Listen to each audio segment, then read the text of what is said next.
ECRல property வாங்க எதுக்கு crores? Lakhs போதுமே. Just 4 lakhsல ECR கோவலத்துல beach resort plot. EMI 12,000 only. Stepstone presents Secret Aura at ECR Kovalam. Grand launching on 22nd, 23rd and 24th August 2025. கலைஞர் காலத்தை காட்டிலும் இப்போ திமுக வந்து வலிமையாக இருக்குது ஒரு பக்கம், அதையும் நம்ம பார்க்குறோம். அவர் காலத்தை விட இப்போ தான் ரொம்ப வலிமையாக இருக்குது. எதிர்கட்சிகளை, கூட்டணி கட்சிகளையும் சரி எதிர்கட்சிகளையும் சரி அதிகாரிகளையும் வந்து எப்படி வந்து டீல் பண்ணணுன்றதை தாண்டி மத்திய அரசை எப்படி டீல் பண்ணணுன்றது வந்து முக ஸ்டாலின் வந்து சிறப்பாக செய்கிறார். நாம் வந்து கையில் வந்து நமக்கு அந்த சவர கத்தி எடுக்கலாம், பல பேர் தாடிய மீசியமாக சுற்றிட்டு கிடப்பாருங்க, நாம் நினச்சாதான் இங்கே வந்து பார்த்தீங்கன்னா ஆட்சியை அமைக்க முடியும் அப்படின்னு பேசினார். நான் யோசிச்சு பார்த்தேன், எப்படி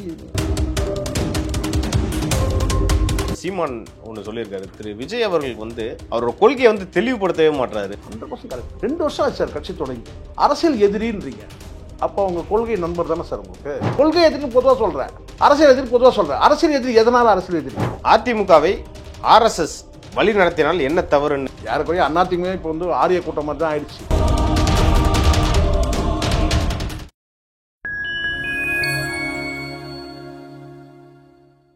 ஃபைன் டைம் மீடியா நேயர்களுக்கு வணக்கம். இன்று நம்மோடு இணைந்திருப்பவர் மூத்த பத்திரிகையாளர் திரு சேகுவாரா ஜெய்சங்கர் அவர்கள். வாருங்கள், அவரிடம் அரசியல் சார்ந்த பல்வேறு கேள்விகளை முன்வைக்கலாம். வணக்கம் சார். வணக்கம் சார். வணக்கம். திமுக தலைவராக திரு மு.க. ஸ்டாலின் அவர்கள் 8 ஆண்டுகள் நிறைவு செய்திருக்காரு. இந்த 8 ஆண்டுகள் அவரோட கிராஃப் எப்படி சார் இருந்திருக்கு? இல்லை, கண்டிப்பாக கலைஞரை வந்து நீங்கள் ஒப்பீட்டு அளவில் நீங்கள் பார்த்தீங்கன்னா இந்த 8 ஆண்டு காலத்தில் வந்து கலைஞர் வந்து ஒரு ஏறக்குறைய வந்து 40 ஆண்டு காலம் திராவிட முன்னேற்ற, அதாவது நான் சொல்கிறதுக்கு அண்ணா அவர்களுக்கு பிறகு இந்த ஏறக்குறைய ஒரு 40 வருஷம்னு வச்சுக்கோங்க. இந்த 40 ஆண்டு காலத்தில் வந்து அவர் சந்திக்காத பல விஷயங்களை வந்து இவர் வந்து சந்திச்சிருக்கிறாரு. பல சோதனைகளை வந்து மு.க. ஸ்டாலின் கலந்துருக்கிறாரு. சாதனைகளையும் வந்து வென்று இருக்கிறாரு. அப்படி தான் நம்ம பார்க்கணும். ஏன்னா இன்றைக்கி இருக்கிற வந்து திமுக, இன்றைக்கி இருக்கிற இந்த சோஷியல் மீடியாவோட அந்த எழுச்சி புரட்சி இதெல்லாம் வந்து பார்த்திங்கன்னா கலைஞர் காலத்தில் கிடையாது. பிரிண்ட் மீடியாவில் தான் அவருடைய முரசொலி வந்து ஃபுல் ஜாம்பவான். பிரிண்ட் மீடியாவில் தான் அவர் வந்து ஜாம்பவான். ஆனால் இருந்தாலும் வந்து பார்த்தீங்கன்னா அந்த டைட்டில் பார்க்கலாம் வந்த பிறகு அதுக்காக வந்து தன்னை வந்து நவீனம் ஆக்கிக்கிட்டார் தான் கலைஞர். ஆனாலும் இன்றைக்கி இருக்கிற வந்து இந்த சோஷியல் மீடியா புரட்சியில் வந்து பார்த்திங்கன்னா நிற்கிறது ரொம்ப ரொம்ப கஷ்டமாக இருக்குது. வந்து பிரிண்ட் மீடியாலாம் விழுந்துச்சு. இன்றைக்கி நான் மீடியாவோட சேர்ந்து நான் பயணிக்கிறது சொல்கிறேன். மீடியா வந்து மிகப்பெரிய பலம் இல்லை அரசியல் கட்சிகளுக்கு. அப்படி பார்க்கும்போது இது ஒரு பார்வை ஒன்று. இந்த பீரியடுக்கு ஏற்ற அப்டேட் பண்ணிக்கிட்டார் யாருக்கு வந்து மு.க. ஸ்டாலின் வந்து இப்போ இருக்கிற இந்த சூழலுக்கு ஏற்ற மாதிரி வந்து அவர் தன்னை மாற்றிக்கிட்டாரு. அரசியல்லையே வந்து பார்த்திங்கன்னா வந்து எப்படி வந்து சென்ட்ரல் கவர்மெண்ட்டை எப்படி வந்து ஹேண்டில் பண்ணணும், அமைச்சர்களை வந்து எப்படி ஹேண்டில் பண்ணணும், எல்லாத்தையுமே வந்து பார்த்திங்கன்னா இவருக்கு ஒரு தனியாக வந்து ஒரு தனி பாணி இருக்கிற மாதிரி தான் நான் பார்க்குறேன். அதனால் கலைஞர் காலத்தை காட்டிலும் இப்போ திமுக வந்து வலிமையாக இருக்குது ஒரு பக்கம், அதையும் நம்ம பார்க்குறோம். அவர் காலத்தை விட இப்போ தான் ரொம்ப வலிமையாக இருக்குது. எதிர்கட்சிகளை, கூட்டணி கட்சிகளையும் சரி எதிர்கட்சிகளையும் சரி அதிகாரிகளையும் வந்து எப்படி வந்து டீல் பண்ணணுன்றதை தாண்டி மத்திய அரசை எப்படி டீல் பண்ணணுன்றதை வந்து மு.க. ஸ்டாலின் வந்து திறம்பட செய்கிறார், சிறப்பாக செய்கிறார் இந்த 8 ஆண்டு காலத்தில். இதை சொன்னனால வந்து நம்ம வந்து 200 ரூபா ஊப்பி கூட நம்ம சொல்லுவாங்க. ஆனால் சொன்னாலும் பரவாயில்ல. ஆனால் இருக்கிற உண்மையை சொல்லலாம். அரசு நிர்வாகத்தில் வந்து சில வந்து பார்த்திங்கன்னா சில நெருக்கடிகள் வந்து நீங்கள் பார்த்துருக்குறீங்க. அது கலைஞர் காலத்தில் வராத நெருக்கடிகள்லாம் வந்து வந்திருக்கு. எதிர்கட்சிகள் கொடுக்குற இந்த குடைச்சலை காட்டும் தன் சக அமைச்சர்களே வந்து பார்த்தீங்கன்னா அந்த அமைச்சர் சகாக்களே வந்து உங்களுக்கு வந்து பார்த்தீங்கன்னா வந்து அவங்க கொடுக்குற வந்து இம்சைகள் கொஞ்சம் இல்லை. இம்சைனா நீங்கள் பார்த்து நிகழ்ச்சியிலே ஒரு இடத்துல பேசியிருக்கோம். பல இடங்கள் அவரே சொல்லியிருக்கிறாரு. எதிர்கட்சிகள் வந்து பரவாயில்ல, முடியுது, சமாளிக்க முடியுது. ஆனால் நீங்கள் பண்ணுறது தான் பொழுதுஞ்சா நீங்கள் என்ன பிரச்சனை கொண்டு வரீங்களோன்ற மாதிரி தான் இருக்குன்னு சொல்லி பேசியிருக்காரு. அதனால் இந்த அமைச்சரவையும் சரி கட்சியும் சரி எதிர்கட்சியும் சரி அதை தாண்டி வந்து அதிகாரிகளும் சரி இது எல்லாத்தையும் கடந்து மத்திய அரசும் வந்து பார்த்தீங்கன்னா வந்து தன் தனித்திறமையாக தான் கையாளுறாரு. நீங்கள் இவ்வளோ சொன்னீங்க சார். ஆனால் திரு மு.க. ஸ்டாலின் அவர்கள் வந்து பார்த்தீங்கன்னா தொடர்ந்து ஒரு 6 வருஷமாக இந்த கூட்டணியை வந்து அப்படியே இன்டாக்டாக வச்சிருக்காரு சார். அதுதான் சார் வந்து கலைஞர் காலத்துலையாவது பார்த்தீங்கன்னா முரண்கள் வந்து பிரிஞ்சிருவாங்க. ஆனால் இந்த கூட்டணி அதை விட ஒரு படி மேலே ஏன் போயிட்டீங்க, எக்ஸ்ட்ரா ஒரு கட்சி கூட்டணி கொண்டு வந்துட்டார். கமலஹாசன் டிவி உடைச்சி யாரை சொல்லி உடைச்சாரு? திமுக. நல்லா இருக்க டிவியெல்லாம் உடைச்சாரு இல்லையா? திமுக தான் குறை சொன்னார். கொஞ்சம் நஞ்ச பேச்செல்லாம் பேசலை. இன்றைக்கி வேணால் எல்லாம் மறந்துருக்கலாம், அது வேறு விஷயம். மறப்போம் மன்னிப்போன்றது தானே இவங்களுடைய இது, இவங்க தத்துவமே. ஆனால் வந்து பார்த்தா அந்த கமலஹாசனை கொண்டு வந்து கூட்டணி கட்சியில் போட்டார். இது எவ்வளோ பெரிய ராஜதந்திரம்! உண்மை தானே இது? முழுக்க முழுக்க திமுகவை மட்டுமே தான் வந்து எதிர்த்து தான் அரசியல் கட்சி. அதிமுக கூட இருக்கலாம். ஆனால் இவர் எதிர்ப்பு காட்டினது வந்து பார்த்தீங்கன்னா திமுக அரசு தான். திமுக தான் வந்து எதிர்ப்பு காட்டினார். சில பேர் உங்களுக்கு தெரியும் நினைக்கிறேன், அந்த கட்சியில் வந்து சில பழம்பெரும் வந்து காலாவதியான அரசியல்வாதிகள் கூட உள்ள கொண்டு வந்தார். அவங்க மேடையில் ஏற்றினார், திமுக வசைப்பாடினார், எல்லாம் நடந்தது. ஆனால் இன்றைக்கி வந்து பார்த்தீங்கன்னா திமுக கூட்டணியில் வந்து ஐக்கியமாயிட்டார். அது ராஜ்யசபா எம்பி வாங்கினார் அதெல்லாம் ரெண்டாவது. ஆனால் வந்து திமுக கூட்டணியில் இன்றைக்கி வந்து கமலஹாசன் இருக்கிறார். அது மாதிரி கடந்த காலத்திலும் திமுகவை யாரெல்லாம் இந்த கட்சிகள் எல்லாருமே, விசிக ஆகட்டும், கமலா வந்து இவர் பாட்டாளி மக்கள் கட்சி ஆகட்டும், எல்லா கட்சியுமே வந்து அதிமுக சேர்த்துங்க. திமுகவை எதிர்த்து உதயமான கட்சி தான் அதிமுக. இரண்டு திராவிட கட்சிகளும் எதிர்த்து உதயமானது தான் ஒவ்வொரு கட்சிகளும். அது விசிக ஆகட்டும், வந்து பாட்டாளி மக்கள் எல்லாமே. ஆனால் இந்த கட்சிகள் எல்லாம் இன்னைக்கு எங்கே வந்து யாரோட வந்து ஐக்கியமாக இருக்காங்க கூட்டணிகள் கேட்டால் திமுக தான். இதுவே பெரிய பலம். அதில் வந்து உச்சபட்சமாக வந்து பார்த்தீங்கன்னா கமலஹாசன் வந்து ஒரு மாற்று அரசியலை மாற்றுன்னு சொல்லி தான் வந்தார். அவரும் இப்போ வந்து பார்த்தீங்கன்னா அந்த கூட்டணியில் தான் இருக்கிறாரு. அது பெரிய யாரா தமிழ்நாட்டில் யாராக இருந்தாலும் திமுக அரசியல் பண்ணி தான் ஒன்று வளர முடியும், இல்லை அவங்க ஒளிவும் செய்வாங்க. அப்படி எனக்கு தெரிஞ்ச வரைக்கும் வந்து கலைஞர் அவர்கள்கிட்ட இருக்கிற அந்த அரசியல் சாணக்கியம் மற்ற கட்சிகளை அழிக்கிற சாணக்கியம் இருக்கு இல்லையா, அது வந்து கலைஞர்கிட்ட கூட நம்ம பார்க்க முடியும். ஆனால் என்ன ஒரு டிப்ளமேட்டிக்கான ஒரு விஷயம்னா, இவர்கிட்ட வந்து பார்த்தீங்கன்னா மற்ற கட்சிகளை வந்து அழிக்கணுன்றதை தாண்டி என்ன செய்யறாரு கேட்டால் அணைச்சிக்கிறாரு. அதுதான் இங்கே முக்கியம். மற்ற கட்சிகளை அழிக்கிறதுன்றது ஒன்று இருக்குது. இப்போ வந்து தேமுதிக இருக்குது. தேமுதிக வந்து இன்றைக்கி ஏன் வந்து என்ன சொல்லுவாங்களே வந்து பார்த்தீங்கன்னா வந்து கழுத்து தெரிஞ்சு கட்டெருமான கதையாக அந்த மாதிரி தான் ஆயிடுச்சு அந்த கட்சி. அந்த கட்டெரும்பு கூட சித்தெரும்பு மாதிரி ஆயிடுச்சுன்னு வச்சுங்களேன். ஆனால் அந்த கட்சியில் வந்து கேட்டால் உங்களுக்கு தெரியும், கேட்டால் வந்து கலைஞர் எப்பவுமே வந்து ஒரு மதிநுட்பங்க, ஒரு சாணக்கியத்தனங்க, மற்ற கட்சிகளை வந்து ஒழிச்சிருவாருங்க அப்படி சொல்லலாம். அதுக்கு சில எடுத்துக்காட்டு கூட சொல்ல முடியும், சில முயற்சிகள் கூட பண்ணாங்க, அதெல்லாம் தெரியும் உங்களுக்கு. கிட்டத்தட்ட மதிமுக இன்றைக்கி இந்த அளவுக்கு ஆனதுக்கு காரணம் கூட வந்து ஒரு வகையில் அவர் தான். ஒரு பக்கம் வந்து சிறையிலேருந்து வந்து வைகோ வந்து ஜாமீனில் வெளியே வரணும்னு சொல்லிகிட்டே இருக்காரு, இன்னொரு பக்கம் அந்த கட்சியிலேருந்து பல பேரை சேர்த்துக்கிட்டே இருக்கிறாரு. ஸோ இது வந்து ஒரு வகையான மற்ற கட்சிகளை அழிக்கிற அந்த நடவடிக்கையில் வந்து கலைஞர் கூட வந்து கடந்த காலத்தில் வந்து ஈடுபட்டுருக்கலாம். அது அரசியல் சாணக்கியம். ஆனால் ஸ்டாலின் வந்து பார்த்திங்கன்னா எந்த இடத்துலையும் வந்து பார்த்திங்கன்னா மற்ற கட்சிகளை அழிக்கணும்னு அவர் நினைக்கவே மாட்டார். ஆனால் அணைச்சிக்கிறார், நம்மளோட சேர்ந்து வந்துட்டோம்னு சொல்லிட்டு. அதுக்கான சில வந்து சாணக்கியத்தனங்களை சில இதெல்லாம் செய்கிறாங்க. சார் நீங்கள் எப்படி சொல்கிறீங்க? அவர் சொல்லலாம் என்னென்னு கேட்டால் மதிமுக ஒரு சீட்டு கொடுத்துடலாங்க. ஆனால் மதிமுக விட்டுட்டு வந்து அவருக்கு அரசியல் பலம் என்னன்னு தெரியுது. மதிமுகவோட அரசியல் பலம் என்ன, ஒரு எம்பி கொடுத்தாச்சு, அவ்வளோதான். அதாண்டு இன்னொன்று வந்து அடிஷனல் தேவையில்லை. ஏற்கனவே வந்து ராஜ்யசபா கொடுத்தாச்சு, ஒன்று வந்து பார்த்தீங்கன்னா வந்து எலெக்ஷனை கண்டக்ட் பண்ணி ஒரு கூட்டணிக்காக ஒன்று கொடுத்தாச்சு. இப்போ அந்த ஒரு சீட்டுக்கு அதை ஒன்று யார் பண்ணலாம், இன்றைக்கி வந்து கமலஹாசன் கொடுத்து சேர்த்துக்கலாம். ஸோ இதெல்லாம் வந்து கலைஞர் பண்ணாத அரசியல். திருமதி பிரேமலதா அவர்கள் என்ன சொல்லியிருக்காங்கன்னா, நாங்கள் அதாவது தேமுதிக அங்கம் வைக்கும் கட்சி தான் நாளைக்கு ஆட்சி அமைக்கும், நாங்கள் கூட்டணி ஆட்சியை நாங்கள் வரவேற்கிறோம் அப்படின்னு சொல்லியிருக்காங்க. பேச்சு எப்படி சார் போகுது? இல்லை, நான் கொஞ்ச நாள் முன்னாடி இந்த சலூன்காரங்கள்லாம் வந்து ஒரு இது போட்டிருந்தாங்க. சலூன் கடை நடத்துகிறாங்கல்ல, இது உண்மை நான் சொல்கிறது. அவங்கெல்லாம் வந்து என்ன சொன்ன கேட்டினா வந்து ஒரு சங்கம் பொதுக்குழு ஏதோ ஒன்று கூட்டினாங்க. நான் வந்து பஸ் ஸ்டாண்டில் நின்றுட்டு இருக்கும்போது என்ன செஞ்சிட்டேன், நான் அப்படியே வந்து பக்கம் என்ன ஏதோ மீட்டிங் நடக்குதுன்னு சொல்லி உள்ளே போனேன். அப்போ வந்து அங்கே காரசாரமாக ஒருத்தர் வந்து பேசிகிட்டு இருக்கிறத நான் பார்த்தேன். என்னென்னு கேட்டினா வந்து பொதுக்குழுவில் காரசாரமாக பேசணும், பொதுக்குழு கூட்டுறாங்க அவங்க, அந்த சங்கம் சேர்ந்து. அவங்கெல்லாம் என்ன சொல்கிறாரு, அதில் ஒருத்தர் பேச சொல்கிறாரு, ஒரு புள்ளி வரும் சொல்கிறாரு, நம்ம ஊருக்கு இவ்வளோ பேர் இருக்கிறோம், இத்தனை கடை இருக்குது, நாம் வந்து கையில் வந்து நமக்கு அந்த சவர கத்தி எடுக்கலாம், பல பேர் தாடியை மீசியமாக சுற்றிட்டு கிடப்பானுங்க சொல்கிறார். கையில் நம்ம சவர கத்தி எடுக்கலைன்னா தாடி மீசியமாக சுற்றுவானுங்க வந்து பார்த்தீங்கன்னா வந்து அப்படின்னு சொல்கிறாரு. நான் அதுக்கு அடுத்தது ஒரு வார்த்தை சொன்னார், அதுதான் ரொம்ப ரொம்ப முக்கியம். நாம் நினச்சாதான் இங்கே வந்து பார்த்தீங்கன்னா ஆட்சியை அமைக்க முடியும் அப்படின்னு பேசினார். நான் யோசிச்சு பார்த்தேன், எப்படி அவர் சொல்கிறாரு. எனக்கு அந்த கும்பலை சொன்ன உடனே பயங்கர கரகோஷம். என்னன்னு கேட்டால், நாம் வந்து முடிவெடுத்தோம்னா நாம் யாரும் ஆதரிக்கிறோமோ அவங்க தான் ஆட்சி அமைக்க முடியும், நம்ம எதிர்க்கிறவங்க வந்து வீழ்ச்சி தான் அவங்களுக்கு, அப்படி இப்படின்னு பேசுகிறார் சார். ஒரே கை தூக்கி கரகோஷம். அந்த மாதிரி இவங்க வந்து என்னன்னா அவங்களுடைய கட்சியோட நிர்வாகிகள் கூட்டத்தில் அவங்க சொல்லலாம், அவங்கள வேறுனா சொல்ல முடியும் சார், அப்படி தானே சொல்லணும். அவங்கள பூஸ்ட் பண்ணணும்ல சார், உற்சாகப்படுத்தணும்ல.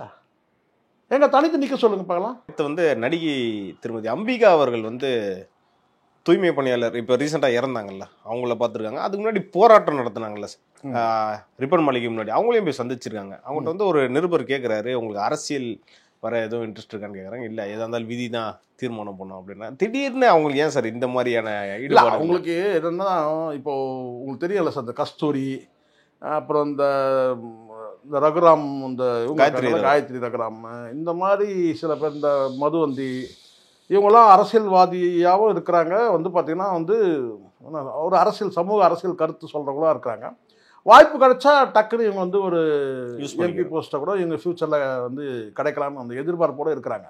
அது கஸ்தூரியாக இருக்கட்டும், காயத்ரி ரகுராம் ஆகட்டும், கௌதமியாக இருக்கட்டும், இன்னும் இருக்கிறாரு. அந்த மாதிரி இப்போ இவங்களுக்கு பார்த்தீங்கன்னா ஃப்யூச்சரில் இப்போ எல்லாம் இவங்க ரிட்டையர் ஆகிட்டாங்க, எல்லாம் முடிஞ்சிச்சு சரிங்களா. இனி சினிமாவில் வாய்ப்பு எதுவும் கிடையாது. மிச்சம் மீதி ஜட்ஜாக கூட வந்துட்டாங்க, இந்த இதுக்கெல்லாம் இந்த கலக்கப்போகுது அந்த நிகழ்ச்சிகள்லாம் கூட வந்துட்டாங்க. ஸோ எல்லாம் முடிஞ்சிச்சு. இப்போது ஃப்ரீயாக ரெஸ்ட்டாக இருக்கிறாங்க இல்லையா. அப்போ தான் இவங்களுக்கு இந்த தூய்மை பணியாளர் ஞாபகம்லாம் வருது, எல்லாம் வருது சரிங்களா.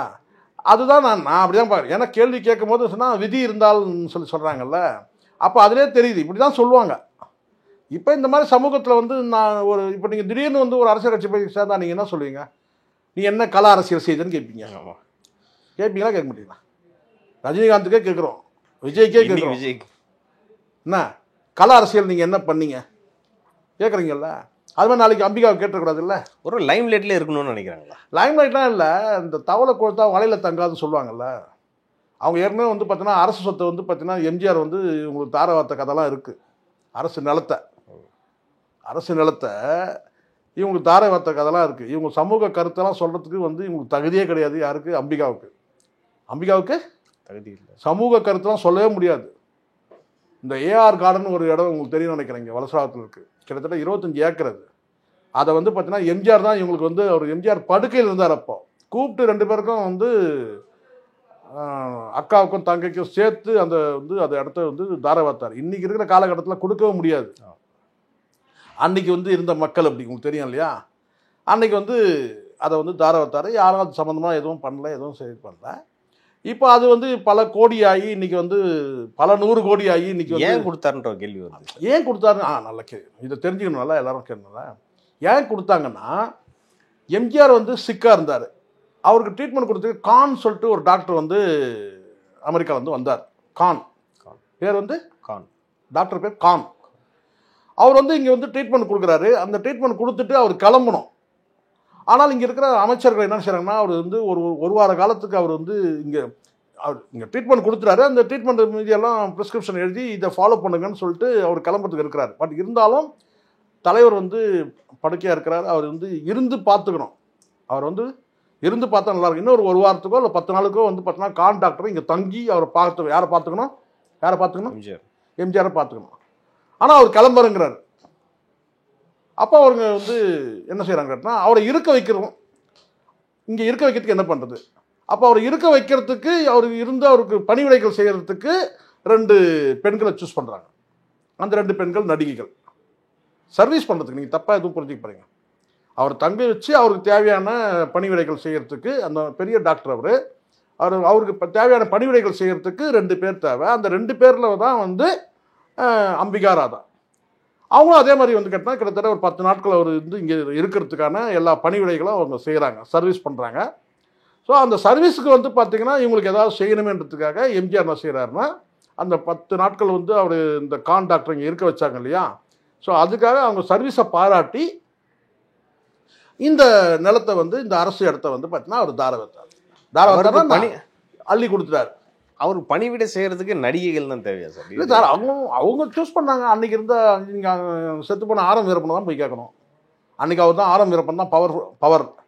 இல்லைன்னா நீங்கள் நாவலர் நெடுஞ்செழியனை போய் கேளுங்க. 2 பேருமே நீங்கள் பார்க்கணும்னா பார்த்தீங்கன்னா நீங்கள் உயிரோடு தான் பார்க்க முடியாது. 2 பேரும் தான் கேட்கணும். நாவலர் நெடுஞ்செழியன், ஆரம் வீரப்பன், பண்டுட்டி ராமச்சந்திரன் இருக்கிறார், வேணா அவர்கிட்ட போய் கேளுங்க. அன்றைக்கி எப்படிங்க இதை தாரவார்த்திங்கன்னு சொல்லிட்டு அவர்கிட்ட வேணா போய் கேளுங்க.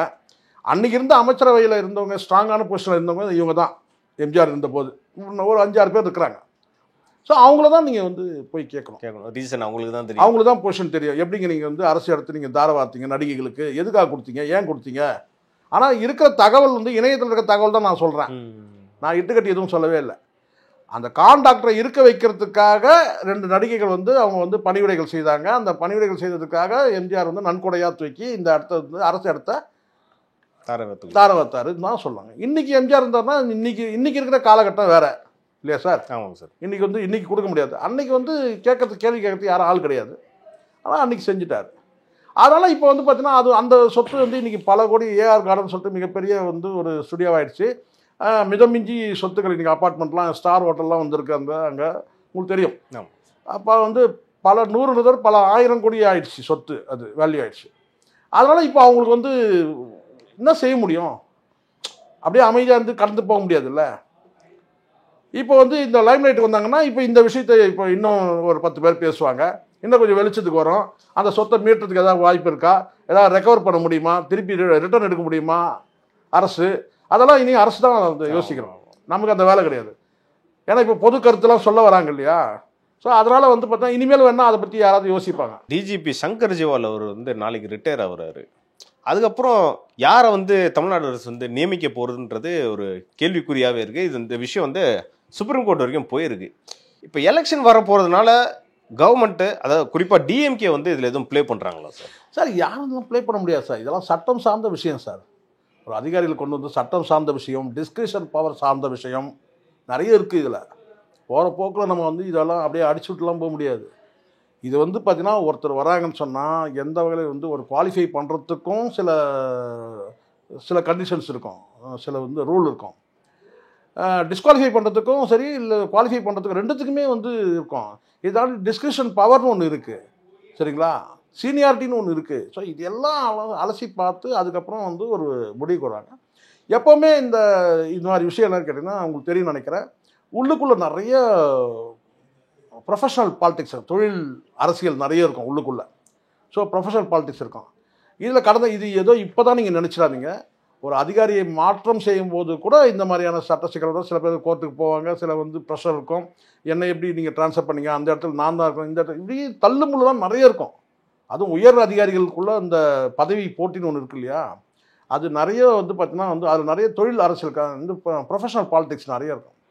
இதை கடந்து பார்த்தீங்கன்னா சட்டப்பூர்வமாக யாருக்கு கிடைக்கணுன்றது பார்த்தீங்கன்னா நீதிமன்றத்துக்கு போயிடுச்சுன்னா அது ரொம்ப ஆய்வு செஞ்சு தான் அதை முடிவெடுப்பாங்க. ஸோ அதனால் நம்ம இது போகிற போக்கில் நம்ம இதை சொல்ல முடியாது. யாருக்கு என்ன தகுதி இருக்குது, தகுதி இன்மைனா அதுக்கான காரணம் என்ன, இப்படி நிறைய இருக்குது. கடந்த வாரம் தாவேகா மாநாடு நடந்துச்சு மதுரையில். இந்த மாநாடு நடந்த அந்த விஷுவல்ஸ் எல்லாமே பார்த்தீங்கன்னா ரொம்ப சமூக ஊடகங்கள்லையோ எல்லா இடத்துலையுமே ரொம்ப வைரலாகவும் போயிட்டு இருந்துச்சு. அதில் பார்த்தீங்கன்னா யூடியூப்லேயோ சரி, எங்கேயும் சரி, லைக் பண்ண அந்த மாநாடு லைக் பண்ண அதிகமாக பார்த்தீங்கன்னா பங்களாதேஷ்ன்ற சொல்லியிருக்காரு. யார் சொல்லியிருக்காருன்னா அந்த யூடியூபர் மாரிதாஸ் சொல்லியிருக்காரு. என்னென்ன அந்த விஷுவல்ஸ் எல்லாமே யூடியூப்ல லைக் பண்ணது 98% நினைக்கிறேன். 98% பார்த்தீங்கன்னா எல்லாமே பங்களாதேஷ் பக்கம். யாருமே யாருமே லைக் பண்ணல. யாரும் ஏதோ சதி நடக்கிற மாதிரி இருக்கு அப்படின்ற மாதிரி அவர் கோட் பண்ணியிருக்காரு. எதனால அப்படி சொல்றாருன்னு தெரியல. நான் கூட பார்த்தேன். நம்ம அவ்வளோ உள்ளே போய் ஆழமாக நம்ம போய் பார்க்கறதில்ல. மாரிதாஸ் உள்ளே போய் ஆழமாக போய் பார்த்துருக்கிறாரு. அது இது கொஞ்சம் அறிவுபூர்வமான விஷயம் தான். நம்ம அதை மாரிதாஸ் நம்ம பாராட்டணும் இல்லையா? இவ்வளோலாம் உன்னிப்பாக பார்த்துருக்கு. நம்ம பேசுறத நம்ம கமெண்ட் போட்டோம்னா யாருன்னு நம்ம பார்க்குறது, கமெண்ட்டே படிக்கிறது இல்லை, நம்ம நேரம் இல்லை. பட் ஆனால் இதை கூர்ந்து கவனிச்சிருக்கிறாரு, இதை லைக் பண்ணுறாங்கன்னு சொன்னால் அதனால் என்ன சொல்ல வராது இவர் கடைசியா அப்படின்றது ஒன்று இருக்குல்ல.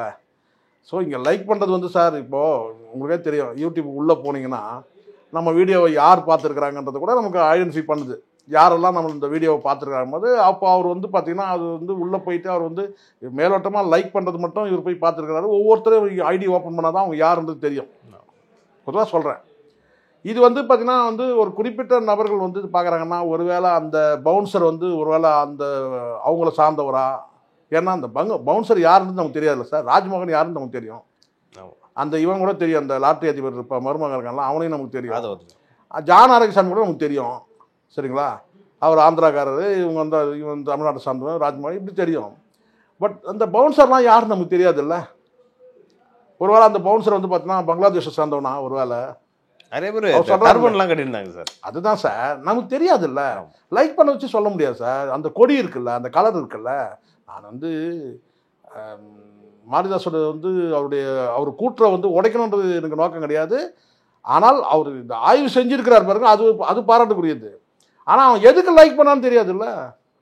இப்போ நான் உதாரணத்துக்கு நான் சொல்கிறேன் பாருங்க, இப்போ இந்த கட்சி கொடி இருக்குல்ல, இப்போ கர்நாடகாவில் எடுத்துக்கிட்டிங்கன்னா இதுதான், இந்த கலர் தான் அவங்களுடைய ஸ்டேட்டோட கொடியே. ஸ்பெயின் கிட்டத்தட்ட ஸ்பெயின் கொடி மாதிரி தான் இருக்குது. அதே மாதிரி நீங்கள் வந்து பார்த்தீங்கன்னா வெளிநாட்டில் இந்த 2 கலரில் வந்து பார்த்தீங்கன்னா கொடி இருக்கும். ஆமாம், கரெக்டுங்களா? சொன்னான். அப்படி இருக்கும்போது பார்த்தீங்கன்னா அவன் கூட அதை லைக் பண்ணுவான். அவன் எதுக்காக லைக் பண்ணான்னு தெரியல. லைக் பண்ணது ரைட்டு, அவன் எதை லைக் பண்ணான்? பங்களாதேஷில் வந்து விஜய் யாருன்னு தெரியாது, சரிங்களா? ரஜினியாவது சொல்லலாம், பங்களாதேஷில் வந்து ரஜினிக்கு வந்து ஃபேன்ஸ் இருக்கிறாங்கன்னு சொல்லிட்டு. விஜய்க்கு கும்மிடி பண்ணிட்டான்னா ஃபேன்ஸ் கிடையாது, தானே உண்மை? இங்கே வந்து ட்ரெவாண்ட்ரத்தில் வேணா ஃபேன்ஸ் இருக்கலாம், அவ்வளோதான். மற்றபடி வந்து உங்களுக்கு வந்து பங்காரப்பேட்டை தான்னா உங்களுக்கு வந்து கர்நாடகாவில் உங்களுக்கு ஃபேன்ஸ் கிடையாது, இதான உண்மை. ஆந்திராவில் போனீங்கன்னா வந்து உங்களுக்கு தெரியும் நினைக்கிறேன், இந்த பக்கம் நெல்லூர் வந்து உங்களுக்கு தெரியும், கும்மிடி பூண்டியே சொல்லிட்டேன் இல்லை, அதை கொஞ்சம் தாண்டி வேணா ஊத்துக்கோட்டை, இந்த திருப்பதி அது வரைக்கும் தான் உங்களுக்கு வந்து ஃபேன்ஸ் இருக்கும். அது தாண்டி இருக்குமா? கண்டிப்பாக வாய்ப்பு கிடையாது. அப்போது எதுக்கு சொல்கிறேன்னா, அவங்க லைக் பண்ணாங்க, எதுக்கு லைக் பண்ணாங்கன்னு இருக்கலாம். அதை கலரை பார்த்து லைக் பண்ணாங்களா, இல்லை அந்த சம்பவத்தை வந்து லைக் பண்ணாங்களா, இப்படி இருக்குல்ல. அதனால நம்ம சொல்ல முடியாது. ஆனால் பரவாயில்ல. ஆனால் மாரிதாஸ் இதெல்லாம் கொஞ்சம் சொன்ன விஷயம் கரெக்ட். ஆனால் எதனால தெரியல. லைக் பண்ணது வந்து சார், லைக்ன்றது நான் இது வரைக்கும் நான் சொல்கிறேன், ரொம்ப ரேராக தான் நானே லைக் பண்ணுறேன். கமெண்ட் கூட நான் ரொம்ப ரேராக தான் பண்ணுறேன். இது எவ்வளோ வீடியோவில் நம்ம பேசுகிறோம், ஆனால் கமெண்ட் பண்ணணுன்றது தோணுதே கிடையாது. அது என்னுடைய வீடியோக்கு வந்து கவுண்டராக இருந்தாலும் சரி, கமெண்ட் பண்ண கவுண்டராக இருந்தாலும் சரி, இல்லை வேறு யாருன்னா பேசணும், நான் வந்து கமெண்ட் பண்ணதும் கிடையாது, லைக் பண்ணுறேன். ஏன் இப்போ நான் மாரிதாஸ் வீடியோ நான் நிறைய பார்த்துருக்குறேன், ஆனால் நல்லா பேசியிருக்கிறாரு நான் நினைப்பேன் மனசுக்குள்ள. லைக் பண்ண தோணும், மாரிதாஸ் இந்த விஷயத்தில் நல்லா எடுத்து பேசியிருக்கிறாரு நான் நினைப்பேன். ஆனால் கர்மம் ஏன்னா அந்த லைக் பண்ணுன்ற எண்ணமே எனக்கு வராது, அந்த பழக்கமே கிடையாது, அந்த பழக்கமே வராது எனக்கு, அந்த லைக் பண்ணுற எண்ணம் வராது. அதனால் வந்து இந்த சவுக்கு சங்கருடைய வீடியோ நான் பார்த்துருக்கேன்.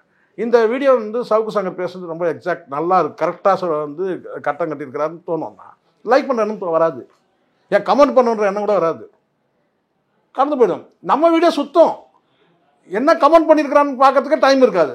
நாம் நைட்டு பார்ப்பேன், இன்றைக்கி நைட்டு போய் பார்க்கணும் அப்படின்னு சொல்லிட்டோம். அது போகிற போக்கில் எப்பயாவது கூட பார்க்கறதான் தர வீட்டில் போய் மெனக்கட்டு போய் நம்ம வந்து கமெண்ட் பண்ணுறதை பார்க்கணும்னு நினைப்போம். அதுக்குள்ளே போய் நம்ம அப்டேட் பண்ணுறதுக்கு போயிடுவோம்.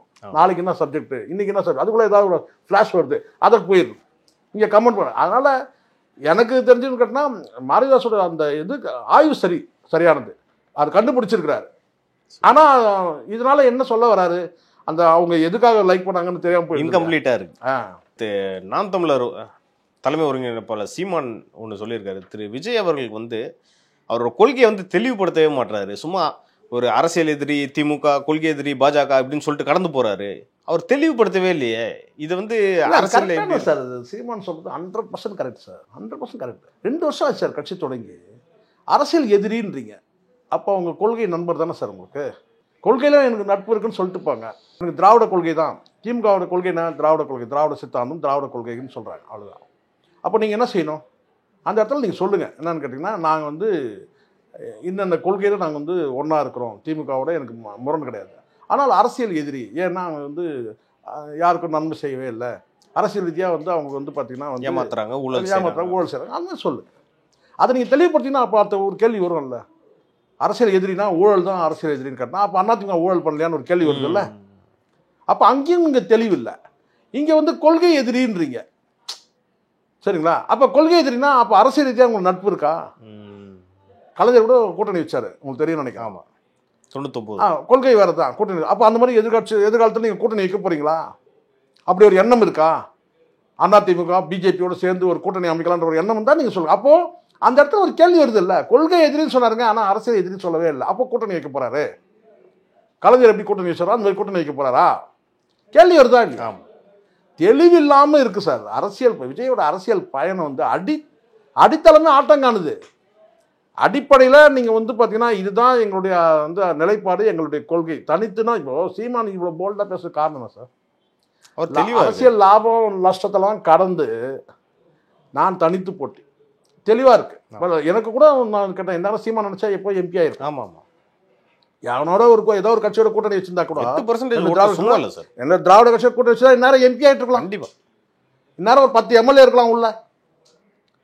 அந்த விஷயத்துல வந்து ஒரு நிலைப்பாட்டில் ஸ்ட்ராங்கா இருக்கிறார். அவரை விட கம்மியா பர்சன்டேஜ் வச்சிருக்க கேலி கிண்டல் வேணா பண்ணலாம் சார், நீ வார்டு எலெக்ஷன் ஜெயிக்கலாம், அதில் ஜெயிக்கலாம், இது ஜெயிக்கலாம் சொல்லிட்டு தனித்து நின்று 8% ஓட்டு வாங்கி அங்கீகாரம் வாங்கும் போதே அப்பயே முடிஞ்சிச்சு. வந்து பார்த்தீங்கன்னா வந்து சீமானுடைய வந்து வளர்ச்சி வந்து ஒரு ஸ்ட்ராங் பொசிஷன் வந்தாச்சு, ஒரு பிராண்ட் ஆயிடுச்சு. தமிழ்நாடு அரசியல ஒரு பிராண்டு சீமான், இது மறுக்க முடியாது. இல்லை அவர் புது சின்னம் சார் அவருக்கு போன. அதுதான் சொல்றேன், முழுக்க இங்க சினிமான்ற கவர்ச்சி கிடையாது. சீமான் சொல்லலாம், சினிமாலேருந்து வந்து சொல்லலாம், இயக்குனர். சரிங்களா? சினிமா கவர்ச்சி கிடையாது. அவர் வந்து ஒரு வசனகர்த்தா, ஒரு ஒரு இயக்குனர், அவ்வளோதானே. அவர் நான் சூப்பர் ஸ்டாரா இல்லை வந்து 2 ஏதாவது கூட இயக்கி இருக்காரு. 1-2 இருக்கட்டும் சார். ஆனால் பெரிய சினிமா புகழ் வெளிச்சம் கிடையாது இல்லை. ஆமா ஆமா. ஓட்டு அதுக்காக போட்டுக்கிறான். சீமானுடைய முன் வச்ச வந்து கொள்கை. தத்துவத்துக்கும் வந்து பேச்சாற்றலுக்கும் தான் அந்த வாக்கு, அந்த நம்பிக்கைக்கு தான் அந்த வாக்கு. அந்த வகையில் வந்து கேட்டால் சீமான் எழுப்புற கேள்வி நியாயமானது தானே. உங்களுடைய கொள்கை என்ன தத்துவம் சொல்லுப்பா முதல்ல. கொள்கை எதிரின்னு பொதுவாக சொல்கிறேன், அரசியல் எதிரி பொதுவாக சொல்கிறேன். அரசியல் எதிரி எதனால அரசியல் எதிரி? கொள்கை எதிரி என்ன கொள்கை? உன் கொள்கைக்கும் அவங்களுக்கு 100% 100% வந்து நியாயமான கேள்வி சீமான் எழுப்புறது. அதுக்கு நீங்களே பதில் சொல்லணும். எப்போ தான் சொல்வீங்க? கொள்கை என்னன்னு கேட்டால் பிறப்போக்கம் எல்லாம் உயிர்க்கோன்றான். உங்கள் கொள்கை என்னன்னா பிறப்போக்கம் எல்லாம் உயிர்க்கும். அது நீங்கள் கண்டுபிடிச்ச வார்த்தையாது. விஜய்க்கு வந்து அரசியல் தெளிவு இல்லை. யாரோ அங்கே இருந்து இயக்குறான்னு சொன்னால் உனக்கு சுயமாக மூலம் இருந்ததுன்னா நீ கேட்கணும், நீ பேசணும். உனக்கு இல்லை அது. அதெல்லாம் அவன் என்ன சொல்கிறான் எழுதி கொடுக்குறதெல்லாம் நீ பேசிட்டு போயிட்டே இருக்கிற. தெளிந்த அரசியல் பாதையே இல்லை. சீமான் கேட்கறது நியாயமான கேள்வி, கேட்கறது தகுதியே இருக்குது. இப்போ வேற யாருன்னா கேட்க முடியாது சார். ஆமாம், சீமான் கேட்க முடியும். ஏன்னா தன் கட்சி அதுக்கான கொள்கை தத்துவத்தை உருவாக்கி அதன் மூலமாக வந்து ஒரு 8% ஓட்டு வாங்கி சீமான் கேட்கலாம். வேற யார் கேட்க முடியும் விஜயா? ஆனால் பதில் என்னன்னா இந்த தாவேகாவினர் தான் சீமானை வந்து ரொம்ப கடுமையாக சார் விமர்சிக்கிறாங்க. அதெல்லாம் வந்து சொல்றது என்னன்னு கேட்டா, அவர் எங்களுக்கு ஈக்குவலா, இவரு இங்கே ஈக்குவலான்னு கிடையாது. இங்கே ஜனநாயக அரசியல். இங்கே வந்து நீங்கள் வந்து பார்த்தீங்கன்னா கேள்வி கேட்டால் பதில் சொல்ல திராணிலன்னு வேணா சொல்லிட்டு போங்க. கேள்வியை கேட்கக்கூடாதுன்னு சொல்லக்கூடாது. அவர் வந்து சின்னவர், இவர் சின்னவர், அவர் கெட்டு போன உணவு நான் தொட்டு கூட பார்க்க மாட்டேன். அதெல்லாம் சிங்கத்தை பற்றி தெரியாமல் பேசிட்டு இருக்குது. அது பசி வந்தால் 10 மறந்து போயிடும் சார். சிங்கம் வந்து பசி எடுத்துதான் என்னன்னு கேட்டா, ஐயோ அது வந்து பார்த்தீங்கன்னா முந்தானத்து செத்து வந்து மாடு, அதை நான் சாப்பிட மாட்டேன்னு சொல்லுமா? சொல்லுங்க. டைலாக் மாதிரி பேசிட்டு அப்படியே நான் பேச்சா சார் கேட்டேன். கெட்டு போன உணவு தொட்டு கூட பார்க்காதுன்னு கேட்டால் தீஷாவுக்கு லிப்லாம் கொடுக்கும்போது தெரியலையா? சொல்லுங்க.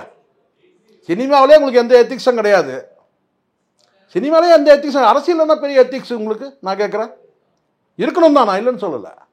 அதில் என்ன இருக்குது கேட்டால் வந்து அது சின்ன கட்சி பெரிய கட்சி, தன்னை விட பலம் குறைந்த கிட்ட சிங்கம் மோதாது. அப்போ எதுக்கு நீ யானை படத்தை வச்ச? யானை படத்தை எதுக்கு வச்ச? சிங்கத்தை வைக்க வேண்டியதானே கொடியில்? இல்லை சார், அதெல்லாம் வந்து நம்ம வந்து விஜய்க்கு எதிராக பேசணும் நோக்கம் கிடையாது. எந்த தெளிவும் இல்லை உங்கள்கிட்ட, எந்த தெளிவும் கிடையாது. அப்புறம் என்ன அவன் சொல்லுங்க பார்க்கலாம். ஏதோ விளையாட்டா ஏதோ இந்த அரசியல்ன்றது அவ்வளோ ஈஸியாக ஆயிடுச்சு உங்களுக்கு? நான் கேட்குறேன். காலம் பதில் சொல்லும், போக போக தெரியும். இப்போ தானே ஒன்றா தெரிஞ்சிட்டு இருக்குதுல்ல. அதிமுகவை ஆர்எஸ்எஸ் வழி நடத்தினால் என்ன தவறுன்னு ஒன்றிய இணையமைச்சர் எல்முருகன் கேட்டிருக்காரு. அதை பற்றின உங்கள் பார்வை என்ன சார்? அந்த மாதிரி அவர் கேள்வி கேட்டால் அதுக்கு எடப்பாடி தான் பதில் சொல்லணும். ஏன்னா இவங்க வந்து முழுக்க முழுக்க திராவிட சித்தாந்தத்தில் வளர்ந்த ஒரு கட்சி. அதுதான் சார். இப்போ இவங்க ஏற்கனவே இவங்க எப்படி ஆயிட்டாங்கன்னு கேட்டிங்கன்னா, ஏறக்குறைய அதிமுக இப்போ வந்து ஆரிய கூட்டம் மாதிரி தான் ஆயிடுச்சு. நான் பார்த்த வரைக்கும் சொல்கிறேன். கேட்கறதுக்கு ஆள் இல்லை சார். இங்கே ஜெயலலிதா அவர்கள் வந்து இருந்தாங்க. ஜெயலலிதா யாருன்றது நம்ம வந்து சாதி அடிப்படையில் இங்கே யாருக்கும் சொல்லி தெரிய வேண்டிய அவசியம் இல்லை தான். ஆனாலும் அவங்க வந்து பார்த்தீங்கன்னா திராவிட இயக்கத்தை வந்து சார் அதிமுக வந்து எப்படி வந்து பார்த்தீங்கன்னா கொஞ்சம் கூட வந்து கலைஞருக்கு வாய்ப்பே கொடுத்துடாம, அந்த கொள்கையிலேருந்து விலகாமல் எம்ஜிஆர் எடுத்த அந்த அரசியல் அப்படியே தொடர்ச்சியாக எடுத்துகிட்டே போனாங்க. எந்த இடத்துலையும் வந்து பார்த்தீங்கன்னா வந்து விமர்சனம், தனிப்பட்ட விமர்சனம் வைக்கலாம். இவங்க வந்து சாதி அடிப்படையில் ஜெயலலிதா மீது. ஆனால் வந்து கட்சியை வழிநடத்தின விஷயத்தில் வந்து பார்த்திங்கன்னா வந்து பரவாயில்லை. என்ன வந்து ஒரு முறை வந்து அந்த கரசவைக்கு வந்து கல் அனுப்பின விஷயத்தில் வந்து செங்கல் அனுப்பின அந்த விஷயத்தில் அப்போ விமர்சிக்கப்பட்டது உண்மைதான். ஆனாலும் வந்து பார்த்தீங்கன்னா தன்னை வந்து பகிரங்கமாக ஆமாம் நான் பாப்பாத்தினே அறிவிச்சிட்டவங்க தன்னை.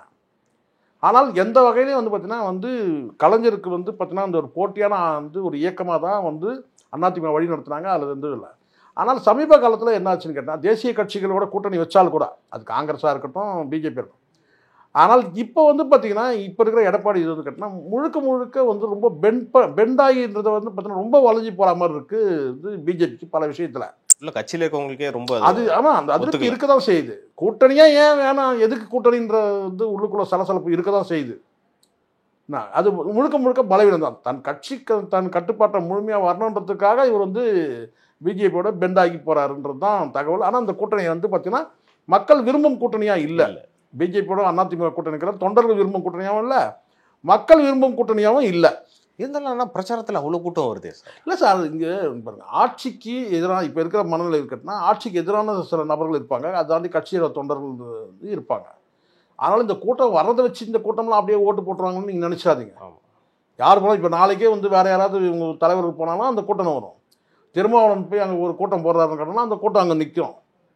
ஸோ இது வந்து இந்த கூட்டத்தை வச்சு நீங்கள் வந்து பார்த்தா இவங்கெல்லாம் அப்படியே வந்து ஓட்டு போட்டுருவாங்கன்றதான் நம்ம நினைக்க முடியாது. அப்படி பார்த்தா கலைஞர் வந்து எம்ஜிஆர் இருக்கும்போது பெரிய கூட்டம் வந்து கலைஞருக்கு வருது. அப்போ தான் என்ன செய்யறதுக்கு வந்து எனக்கு வயசாகிட்டே வந்து இருக்க வந்து ஆனால் கலைஞர் போகிற இடத்துலலாம் பெரும் கூட்டம் வருது. அப்போ தன்னால் போக முடியாத இடத்துக்கு யாராவது ஒருத்தர் உருவாக்கணும் அப்படி முடிவு பண்ணி தான் ஜெயலலிதா வந்து வந்து கொள்கை பரப்பு செயலர் பதவி கொடுக்குறது. அதனால தான் கலைஞருக்கு அதிகமான கூட்டம் வருது. எனக்கு வரக்கூடிய அதே அளவு கூட்டம் கலைஞருக்கும் வருது. அப்போ என்னால் வந்து அடுத்தடுத்து கூட்டங்களுக்கு போக முடியல. அப்போ அந்த இடத்துல யாரை அனுப்பலான்னு வருதுன்னா வந்து ஜெயலலிதாவை வந்து தயார் பண்ணுறாரு. ஒரு கொள்கை பரப்பு செயலர்னு சொல்லி தயார் பண்ண. ஏன்னா வேறு யாராவது தயார் பண்ணோம்னா வந்து இப்போ எப்படி வந்து சின்னம்மாக்கிட்ட வந்து எப்படி வந்து கட்சி வந்து எடப்பாடிகிட்ட போச்சோ அந்த மாதிரி போயிடும்.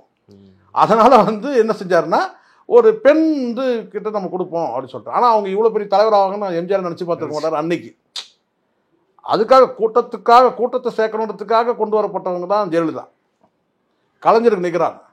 ஸோ அதனால் வந்து பார்த்தீங்கன்னா எனக்கு இப்போ நாளைக்கு விந்தியா கூட்டம் போட்டோமே, எடப்பாடி இருக்கிற இடத்துல விந்தியா நின்று பேசுகிறாங்கன்னு வச்சுங்க, அந்த கட்சியிலே இருக்கிறாங்கல்ல, இதே கூட்டத்தில் வந்து பார்த்தீங்கன்னா வந்து ஒரு கொஞ்சம் ஒன்றா குறையலாம், ஆனால் கூட்டம்.